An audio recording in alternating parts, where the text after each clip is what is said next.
आज हम बात करेंगे कि मंगल को सेनापति क्यों कहा जाता है। जो मंगल की यदि बुरी दृष्टि व्यक्ति के ऊपर पड़ जाए तो उनका जीवन बर्बाद होकर के रह जाते हैं। उनके जीवन में अनेकों समस्या का उत्पन्न हो जाते हैं। उनके घर में कलह उत्पन्न होते हैं। उनके पारिवारिक कलह हमेशा उत्पन्न रहते हैं। मन उनका चिड़चिड़ापन सा रहता है। हमेशा किसी न किसी कारण उनका मन विचलित रहता है, परेशान रहता है। लेकिन मंगल एक ऐसा ग्रह है जिनका शुभ दृष्टि यदि व्यक्ति के ऊपर पड़े तो उनके जीवन बदल करके रख देते हैं। उनके जीवन में सारे कार्य शुभ ही शुभ होता है। लेकिन बात करेंगे मंगल को सेनापति क्यों कहा जाता है अंक ज्योतिष में।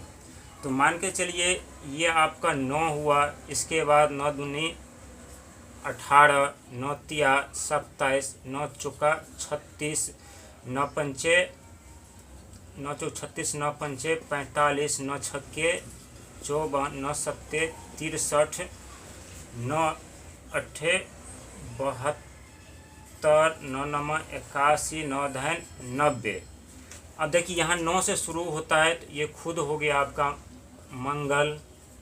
इसके बाद यहाँ आता है 1 और 8 18, तो 1 को प्लस 8 ये दोनों को ऐड करेंगे तो क्या होता है ये 9, यानी ये भी हो गया मंगल। इसके बाद नीचे आइएगा तो यहाँ होता है 27, यानी 27 2 को प्लस 7 को ऐड करेंगे तो ये भी होता है 9, यानी मंगल। इसके बाद नीचे आइएगा तो 9 चौक 36, 3 प्लस 6 को ऐड करिएगा तो ये होता है 9, मंगल। इसके बाद आता है 45, 4 प्लस 5 ये दोनों को ऐड करिएगा तो होता है 9, यानी मंगल। इसके बाद आता है नीचे 54, 54 यानी 5 प्लस 4 ये दोनों को ऐड करिएगा तो होता है 9, यानी मंगल। इसके बाद नीचे आइएगा तो 63 यानी 6 प्लस 3 इसको ऐड करिएगा तो ये होता है 9, यानी मंगल। इसके बाद नीचे आइएगा तो 7 प्लस 2 ये भी हो गया आपका 9, मंगल। इसके बाद 81 लास्ट में 8 प्लस 1 इसको भी ऐड करिएगा तो ये होता है 9, यानी मंगल। लास्ट में आता है 90 या 90, 9 प्लस 0 को ऐड करिएगा तो ये होता है 9, यानी मंगल। अब देखिए मंगल शुरू कहाँ से होता है, ये 9 अंक जो है मंगल का ये तो मंगल हो ही गया। इसके बाद 1 18, 9 दूनी 18, एक जो सूर्य का अंक होता है और एक दूसरा अंक 8 है जो शनि का अंक होता है, यानी पिता और पुत्र यदि दोनों को ऐड किया जाए तो ये होता है मंगल। इसीलिए इन्हें सेनापति कहा जाता है। इसके बाद नीचे आता है 2 यानी चंद्रमा का और केतु का 8 7 अंक, चंद्रमा का 2 अंक, यदि दोनों को ऐड करिएगा तो ये होता है 9, यानी मंगल। इसी के लिए इसे सेनापति कहा जाता है। इसके बाद नीचे आइएगा तो 36 3 अंक यानी गुरु का 6 अंक शुक्र का। गुरु और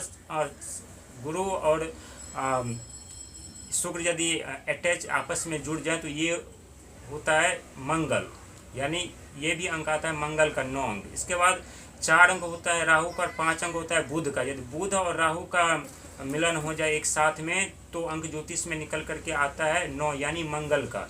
इसके बाद 5 अंक होता है बुध का और 4 अंक होता है राहु का। यदि दोनों को एक कर दें तो इसका निकल कर फिर आता है 9, यानी मंगल का। इसके बाद आता है 63 यानी शुक्र, 6 अंक होता है शुक्र का और 3 अंक होता है गुरु का। यदि गुरु और शुक्र आपस में मर्ज हो जाए तो ये भी अंक निकल करके आता है 9, यानी मंगल का। इसके बाद लास्ट में आता है 72 यानी 7 और 2 यानी 7 केतु का, 2 अंक चंद्रमा के। यदि दोनों मर्ज हो जाए आपस में तो निकल करके आता है 9 अंक, यानी मंगल का। इसके बाद लास्ट में आता है 81 यानी 8 और 1 यानी शनि और सूर्य यानी पिता और पुत्र। यदि दोनों आपस में मर्ज हो जाए तो इसका अंक आकर के दोनों मर्ज हो जाए तो यहाँ 8 प्लस 1 यदि दोनों मर्ज हो जाए तो यहाँ पे आता है अंक 9, यानी मंगल का। इसके बाद लास्ट में आता है 90 9 प्लस 0 को ऐड करिएगा तो ये भी आकर के आता है लास्ट में जो ऐड होता है तो वो भी अंक होता है मंगल का।